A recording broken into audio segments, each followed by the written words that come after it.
What if it were revealed that the simple act of measuring a morning coffee connects one to ancient pharaohs, revolutionary scientists, and even the very fabric of the universe? What if it were stated that without measurement, the modern world, from smartphones to space travel, would simply cease to exist? Humanity measures everything: time, distance, weight, temperature.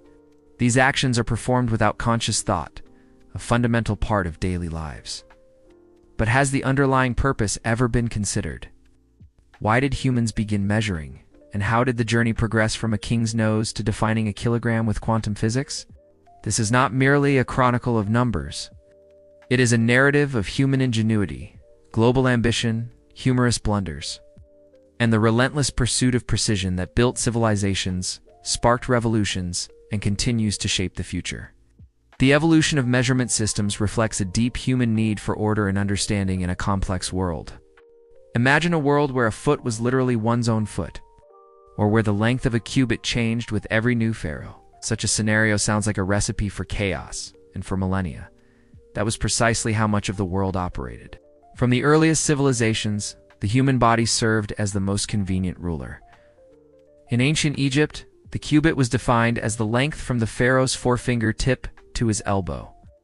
To introduce some consistency, royal cubit measuring rods were crafted based on the pharaoh's arm, providing a standard for large-scale construction projects like the pyramids. This early attempt at standardization, though limited, highlights a foundational human desire for uniform measures in complex endeavors. However, even with a royal cubit, variations were inevitable. The Greek and Roman foot varied wildly, ranging from 270 millimeters to 350 millimeters in Greece alone, and having different standard lengths even within the Roman Empire. In medieval Europe, statues and town squares often served as local length standards for traders. For example, the Dubrovnik L measured 51.2 centimeters, while the Bremen L in Germany was 55.9 centimeters, measured between the knees of a similar statue. This reliance on arbitrary, localized, inherently variable human or physical references created significant inconsistencies, leading to confusion and potential fraud in trade and making large-scale, precise coordination incredibly difficult. The problem was that measurements based on human anatomy, or local artifacts, were fundamentally imprecise and non-universal. Beyond body parts, early civilizations also explored other forms of measurement. The Harappan civilization, around 3500 BC, utilized uniform fire-baked bricks for construction and developed stone cube weights, with the most common unit being 13.65 grams, suggesting a basic mass standard. The Sumerians, around 3000 BC, devised a base 60 numeral system rooted in astronomical observations.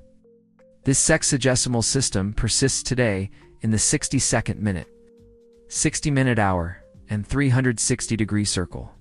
They even conceptualized a royal Gur cube, a theoretical cuboid of water, approximately 6 by 6 by 0.5 meters, from which other units were derived.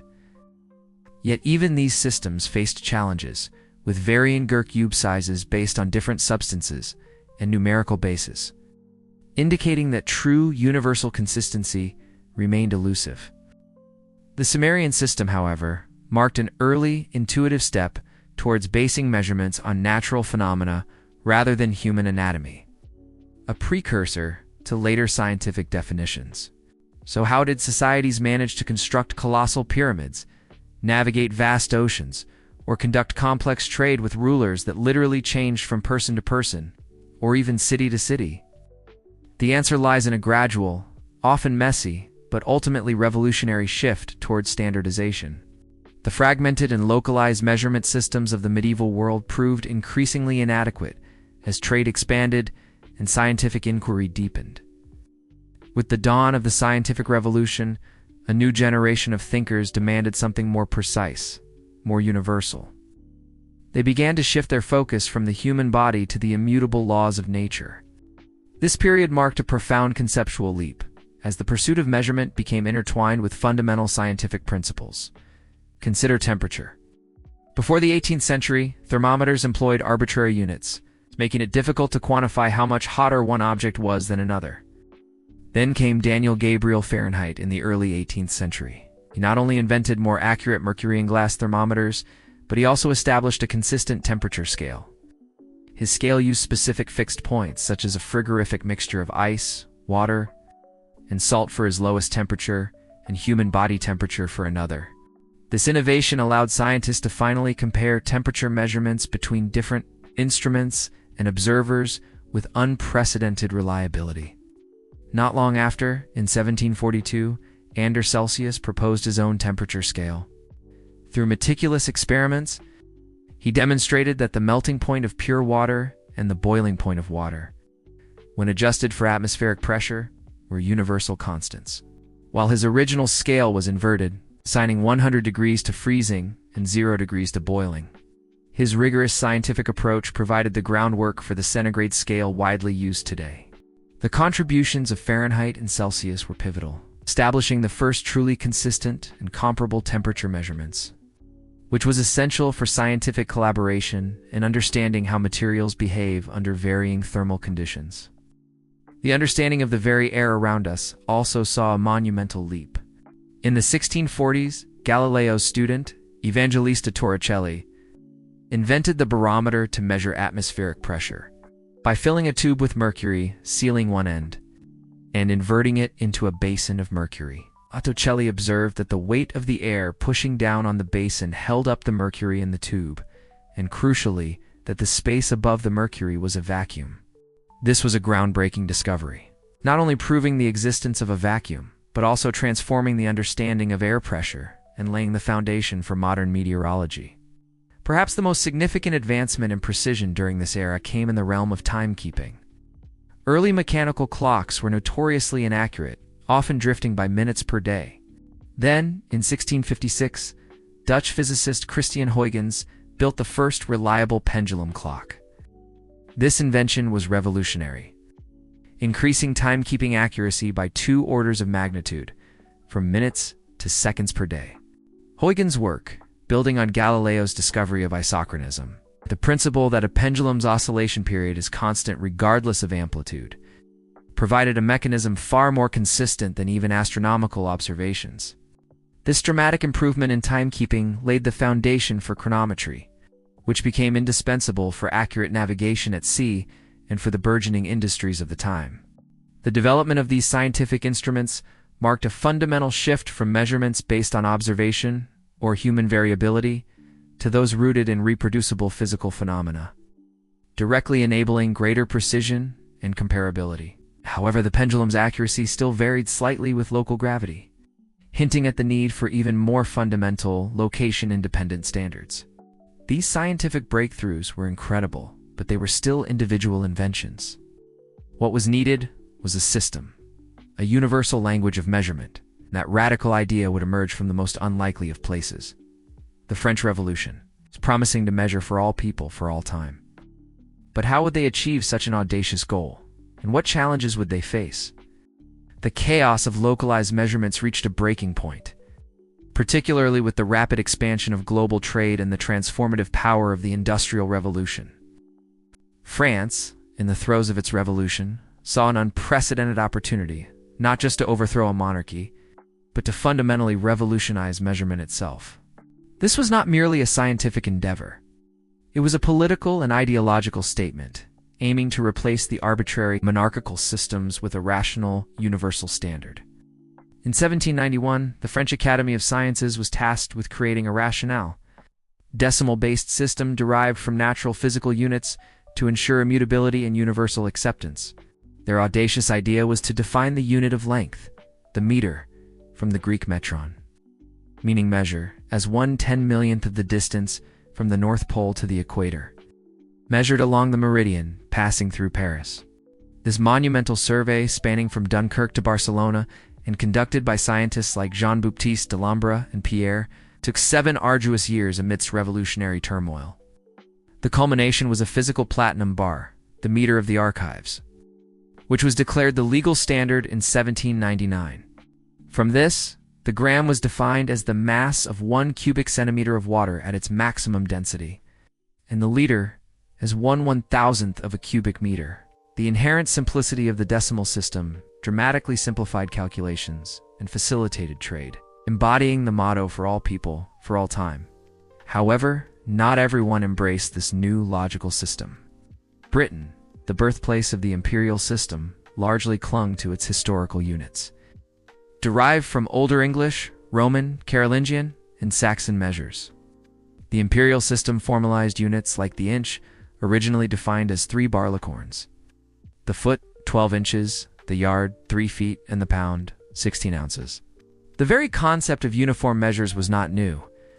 The Magna Carta, signed by King John in 1215, even mandated consistent measures for corn, wine, and ale. The British Weights and Measures Act of 1824 attempted to standardize imperial units, notably defining the imperial gallon as the volume of 10 pounds of water. Despite its inconsistencies and complexity compared to the metric system, the imperial system endured, especially in the United States. The significant cost and disruption of retooling industries, which had developed around imperial units during the Industrial Revolution, proved to be a major barrier to full metric adoption. Even today, the U.S. remains a prominent user of customary units, though its units have been defined in terms of metric units since the 19th century, since 1975. The International System of Units has legally been recognized as the preferred system of weights and measures for the United States trade and commerce. The persistence of the imperial system, despite the metric system's scientific advantages, highlights the powerful inertia of established systems and the significant economic and cultural factors that influence global adoption. The metric system aimed for universal immutability, but it still relied on a physical object, a platinum bar. What happens when the most important object in the world, the very definition of a meter or a kilogram, starts to change its mind? And how did the world solve this incredibly precise problem? For over a century, the platinum iridium bars and cylinders, meticulously guarded at the International Bureau of Weights and Measures in France, served as the world's ultimate standards for the meter and kilogram. However, these physical artifacts, no matter how carefully preserved, harbored a critical flaw. They were susceptible to subtle changes. The international prototype of the kilogram, for instance, was found to be subtly losing mass compared to its official copies over time. This minute yet undeniable instability posed a significant crisis for the highest levels of scientific and industrial precision, as it meant the very definition of mass was drifting. The problem with physical artifacts as ultimate standards underscored the need for something truly immutable. The solution was a profound conceptual shift, to redefine units not by physical objects, but by fundamental constants of nature, unchanging universal truths embedded in the laws of physics. This marked the ultimate dematerialization of measurement standards. The meter was the first to undergo this transformation. In 1960, it was redefined based on the wavelength of light emitted by a krypton-86 atom, making it standard, universally reproducible in any well-equipped laboratory. Then, in 1983, the definition took an even more significant leap. The meter was redefined as the distance light travels in a vacuum in a specific fraction of a second. 1/299th, 792,458 of a second. This was revolutionary because time could be measured with extraordinary accuracy using atomic clocks, which are far more stable and precise than any physical length standard. The 2019 reworded definition further solidified this, linking the meter to the fixed numerical value of the speed of light and the cesium frequency. The kilogram, which remained the last unit tied to a physical artifact, faced its own redefinition in 2019. It is now defined based on the Planck constant, fundamental constant of quantum mechanics. This monumental decision, made by the General Conference on Weights and Measures, ensures that all 7 SI base units are now defined by constants of nature, guaranteeing their future stability and opening doors for new technologies, including those leveraging quantum phenomena. This move not only resolved the issue of a changing kilogram, but also enabled unprecedented levels of precision, which in turn facilitates new scientific discoveries and technological advancements, creating a virtuous cycle of metrological progress. The institutionalization of international collaboration through bodies, like the BIT-PM and CGPM, was crucial in achieving this global standardization. Today, lasers, with their precisely controlled wavelengths, have made interferometry crucial for everything from measuring distances on the moon. using mirrors left by Apollo astronauts, to ensuring airplane parts fit perfectly within exacting tolerances. In manufacturing, coordinate measuring machines and laser trackers emerged, allowing for rapid, non-contact 3D measurements with unprecedented accuracy. Even on the production floor, revolutionizing quality control, we have progressed from a king's arm to the speed of light. But what happens when measurements become so precise that they start to reveal the very fabric of the universe? What new frontiers await us when we can measure the unmeasurable? Today, the science of measurement, or metrology, is more vital than ever, driving innovation and enabling technologies that were once considered science fiction. The boundaries of what is measurable are constantly being pushed, venturing into the realm of quantum metrology. This emerging field harnesses the bizarre and counterintuitive rules of quantum mechanics to enhance precision far beyond classical limits. Techniques like quantum entanglement, where particles are linked in a way that measuring one instantly affects the other, and squeezed states, which reduce noise and specific measurement parameters. These are being used to increase accuracy in ways previously unimaginable. Imagine gravitational wave detection with even greater sensitivity, allowing for deeper insights into the universe's most violent phenomena, or navigation systems so precise they could pinpoint a location to the atomic level. Quantum metrology is not just theoretical. It is essential for the future of quantum computing and quantum communication, ensuring the precise measurement and control of fragile quantum states necessary for reliable operation. This represents the next frontier in precision, demonstrating that the human drive for more accurate measurement is unending. However, this exciting future is not without its challenges. Metrology must continuously keep pace with rapid technological advancements. From the minuscule scales of nanotechnology, where traditional tools are insufficient, to the vast complexities of big data analytics, requiring new methods for processing and extracting meaningful information, there are ongoing hurdles in maintaining international standards, harmonization across diverse countries and regulatory frameworks, calculating measurement uncertainty at the quantum level, and even addressing the ethical implications of hyper-precise data, such as privacy and potential misuse. Yet, the opportunities are immense. From ensuring the perfect fit of every component in a car engine to synchronizing the vast data networks that power artificial intelligence, measurement is the invisible force making the modern world function. Measurement's pervasive, often unseen role in modern technology reveals its fundamental economic and societal importance, extending far beyond academic science. From crude body parts to the elegant dance of quantum particles, the history of measurement is a profound testament to humanity's relentless quest for order, understanding, and control. This journey reflects a continuous progression towards increasing abstraction and universality, moving from tangible, local, and variable references to abstract, globally consistent, and immutable physical constants. Measurements were invented because humanity needed to build complex structures to facilitate fair trade, to navigate vast distances, and ultimately, to understand the intricate world around us. They are the invisible bedrock upon which all science, technology, and commerce are built. Every perfectly fitting part in a machine, every accurate GPS coordinate guiding a journey, every reliable weather forecast predicting the day, it all stems from centuries of dedicated human effort to measure our world with ever-increasing precision.